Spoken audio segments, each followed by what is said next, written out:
Мы работали вдоль автодороги, строящейся, шурфовали там. И в одном месте, вот в Чурапчинском районе, наткнулись вот на такое погребение. Первоначально, когда я вытащил пластину, вот костяную пластину, я подумал, что это может быть фрагмент якутского лука. Вот. Но потом, когда все расширили, оказалось, что это вот такое уникальное погребение позднего неолита, судя по материалу сопроводительному. Уникальное погребение до сих пор остается для всей Северо-Восточной Азии, потому что у него полный комплект защитного вооружения, как доспех и щит. Щит вообще самая уникальная находка здесь. Такой вот пластинчатый щит. На Усть-Илге Окладников еще в 30-х годах находил погребение с точно такими же пластинами, но там этих пластин было где-то 48 штук всего. И они лежали в один вертикальный ряд. А здесь у нас этих пластин более 100 пластин этих щита. И размеры его где-то около 50 на 150 сантиметров. То есть это большой щит в рост человека.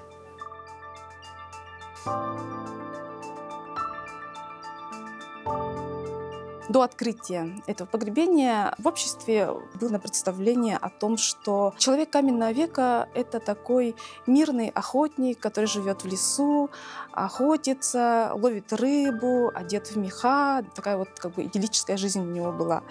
Но когда мы нашли этого воина, то мы столкнулись с таким фактом, что, оказывается, был определенный слой людей, такая определенная прослойка общества, возможно, да, их, которая занималась только воинским делом.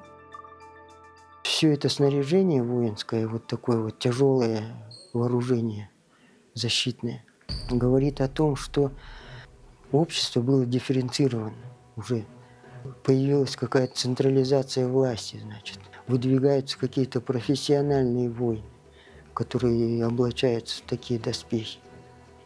Потому что снаряжение вот такими доспехами, обладание таким щитом требует специальных навыков.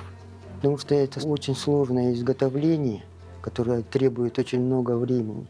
Для чего? Если бы это были кратковременные конфликты какие-то эпизодические, столкновения, то изготовление это просто не окупалось, это не нужно было. А так как вот эти все войны, собственно, стали практически постоянными, систематическими и требовали вот таких вот вложений. Вот. И какая-то экономическая подоплека, видимо, была уже в те времена. Хотя мы не знаем, что могло сподвигнуть на эти вот военные столкновения, военные походы какие-то далекие. Вот эти пластины щита, кстати, они изготовлены предположительно из костей лоси по размерам, потому что никакое другое животное не подходит. Это сколько лосей надо было, собственно говоря, забить, чтобы изготовить хотя бы вот такой щит. Это действительно очень сложный технический процесс, который вообще много нам говорит о позднем неолите в Якутии. Во-первых, это говорит о том, что уже тогда существовали ремесленники-специалисты, которые занимались таким вот сложным делом. Скорее всего, они очень сильно варили эти кости, чтобы придать им пластичность. И потом долго их резали, сверлили, обрабатывали, чтобы придать им нужную форму. Обладание таким щитом требует специальных навыков, о чем, видимо, говорят и ранения у этого воина, переломы. Сам щит носит многочисленные следы, значит, попадания стрел и обломки. Встречаются там вот этих кремневых наконечников, и пробоины встречаются. Где-то порядка 48 пробоин имеет. Еще где-то 56 каверн там от попадания стрел. То есть довольно активно участвовал в боях. И ему было где-то Антропологи говорят, значит, лет от 40 до 50 лет. Вот. То есть это уже был такой преклонного возраста человек для них, для того времени. Доспехи, видимо, из рогов северного оленя, возможно, как более доступный материал. Одну пластину доспеха датировали, она оказалась где-то времен палеолита, 20 с лишним тысяч лет. То есть они могли использовать даже кости вообще древних животных палеолитического возраста, если находили. То есть все шло в оборот. Он защищался не только щитом, но также он носил вот такой вот, ну как кирасу, да, такой вот доспех из пластин. Но доспехи изготавливались уже по другой технологии. Ну там тоже тонкие пластинки, но они с отверстиями, да, то есть они таким образом сшивались между собой.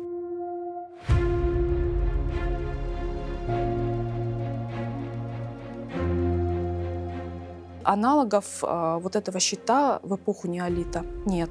И наша задача сейчас также восстановить, вот как именно сделали они этот щит, как они добились того, что они идеально прямоугольные. Они же еще очень тонкие, это даже не 5 миллиметров, это 3 миллиметра. И на этих пластинках даже нет ни одного отверстия, которые бы позволяли крепить вот через веревки, через нитки, да, к основе. То есть они были приклеены на какую-то основу, но, конечно же, возможно, это была кожа.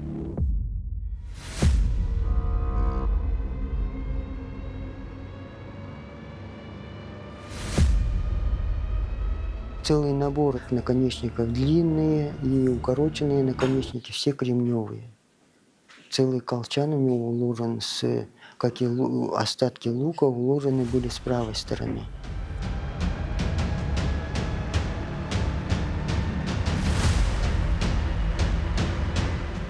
Исследования продолжались с перерыва.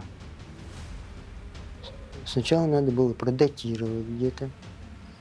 Естественно, где датировать там? Потому что тогда были наборки проб, это где-то около килограмма надо было костей, чтобы продатировать. И потом только пришла технология АМС, когда требовалось там кости или там угля всего с ноготок. И в 2006 году продатировали. Несколько дат получили с этого погребения, которые указали именно тоже на маяхтахскую культуру, как и предполагали мы. И только потом, много позже, наконец сделали генетический анализ, когда уже вот эта генетика пошла в гору, собственно говоря. Вот. Сначала в Швеции попытались, и потом в Гарварде получили генетику, которая показала, что вот эти маяхтахцы наиболее близки к Нгоносано-Юкагирской общности. То есть они являются предками вот этих вот народов.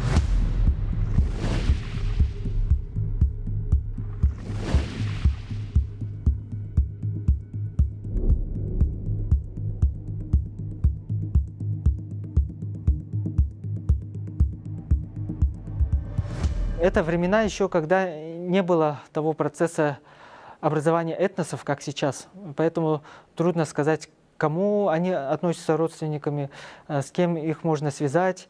Но вот к арктическому типу, к которому относится вот кирдюгенский воин, по большей части, можно условно сказать, что ближайшие его родственники – это вот представители арктических народов. Это чукчи, эскимосы, алеуты, то есть северные народы. Комплекс его погребальный очень для нас интересен. Он интересен также для не только археологов, но и этнографов, потому что при интерпретации тех или иных обрядов в археологии мы все равно обращаемся к этнографическим источникам, и они бывают взаимосвязаны. Во время раскопок выявили, что его кости головы, челюсти были немного обожжены, да, то есть его голову положили на тлеющий костер. Огонь, он связан довольно часто с погребальными практиками, с погребальными обрядами, не только в эпоху неолита, но также еще и более поздние этапы. И всегда он несет такую функцию, как ну, проводник души, мир мертвых, верхний мир, да, или очистительную такую функцию несет всегда огонь. При обряде погребения он как раз позволял душе высвободиться из головы и долететь до мира мертвых. Антропологическая реконструкция, собственно говоря, я всегда хотел или мечтал даже выполнить. И на сегодня мы имеем практически единственный антропологический вид, какой был у амуяхтахцев в Центральной Якутии. Мы сканировали элементы щита и сделали 3D-модель этого щита с предполагаемым, то есть как бы существуют разные версии того, как эти пластины крепились между собой, то есть они создавали именно едино целое. И вот мы как один из вариантов наложили на деревянную основу эти пластины и с помощью 3D-фотограмметрии отсканировали нашего студента, который, ну, как мы полагаем, по антропометрическим характеристикам примерно соответствовал древнему человеку, и создали 3D-модель, где очень условно был показан человек с этим щитом. Ну а следующий этап, конечно, очень важный, для нас очень большой, совместной работы с научным сотрудником Института этнологии и антропологии имени Миклуха Маклая. Это в Москве институт находится. И мы провели совместную работу с Равилем Марветовичем Галеевым. Он является, скажем так, вот цифровым представителем технологии знаменитого антрополога Герасимова, который реконструировал физический облик разных исторических персонажей, которых мы с вами наверняка знаем. Это, например, Тамерлан, Иван Грозный, ну и другие персонажи, очень известные. В 2022 году мы начали проводить предварительные работы, а в 2023 году уже, когда Равиль Марветович приехал сюда, в Якутск, это уже была совместная работа. Очень важная и очень плодотворная, потому что за очень короткий период он провел очень большой массив работы.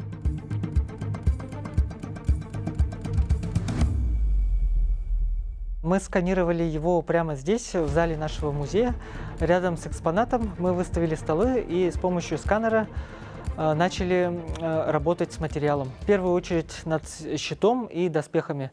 Сам щит состоит из более чем 100 пластин, которые представляют собой вот такие вот прямоугольники искривленной формы. Но это произошло из-за того, что прошло вот много тысяч лет, а предполагается, что они в момент, когда он жил, они были более такие выпрямленные, прямой формы. Да, и вот, работая со сканером, мы методично, пластину за пластиной, отсканировали их все. Затем уже наш коллега из Института этнологии и антропологии Равиль Марветович Галеев уже работал с этими материалами. Я являюсь специалистом в области реконструкции лица. Мы проходим обучение. В том числе я обучался в судебной медицине у Сергея Алексеевича Никитина, очень известный эксперт. Ну, собственно говоря, наша подготовка, наша компетенция и методы, которые мы используем, в них ничего секретного нету, да, но учитывая опыт и прочее, ну да, мы можем говорить, что это объективная наша оценка, объективная реконструкция. Во-первых, у нас есть научный метод. За этим методом стоят научные исследования. Сразу скажу, у метода есть ограничения, безусловно. То есть прям сделать идеально точное лицо, такое бывает, стопроцентное попадание, такое бывает. И такое бывает на современном материале в основном и так далее. В данном случае мы очень, ну, то есть все, что касается методики, все, что касается алгоритма, мы, конечно, все это внимательно делали. Кроме того, я еще получал дополнительно мнение своих коллег, которые тоже занимаются реконструкцией лица по черепу, потому что работа тяжелая, сложная и важная. Мы делали не только реконструкцию лица, но и делали полностью реконструкцию тела, полноростовую. И делали мы ее в виртуальной среде. То есть у нас огромный первый этап был, это получение цифровых копий с каждого элемента этого погребения. Возвращаясь к реконструкции лица по черепу, мы все делали в цифровой среде, виртуально, используя цифровой скульптинг, ну, цифровую скульптуру. И в дальнейшем, в ближайшее время мы просто это сделаем в виде гиперреализма, сделаем музейный экспонат современный, как это принято во всем мире, красивый, гиперреалистичный. И там мы отразим, постараемся объединить вообще все истории научные, и палеоантропологию, и археологию, и различные анализы, которые здесь получили и прочее. Вот, наверное, тут такой подход был. И процесс долгий. Конечно, мы раньше видели различные реконструкции облика древних людей, в том числе Равиль Марветович нам показывал свои работы, которые он проводил с разными объектами, с разными телами людей, головами людей. И поэтому для нас было очень интересно увидеть, это действительно был достаточно эмоциональный момент, когда мы увидели облик этого человека, как он выглядел. Конечно, были споры о том и обсуждения, какая была на нем одежда, как выглядел щит и так далее. Но все-таки, когда мы увидели лицо этого человека, это было очень впечатляюще и было очень, скажем так, было очень, скажем так, вот волнительно. Увидеть человека, который жил во времена пирамид Хеопса и который глянул своими глазами на нас.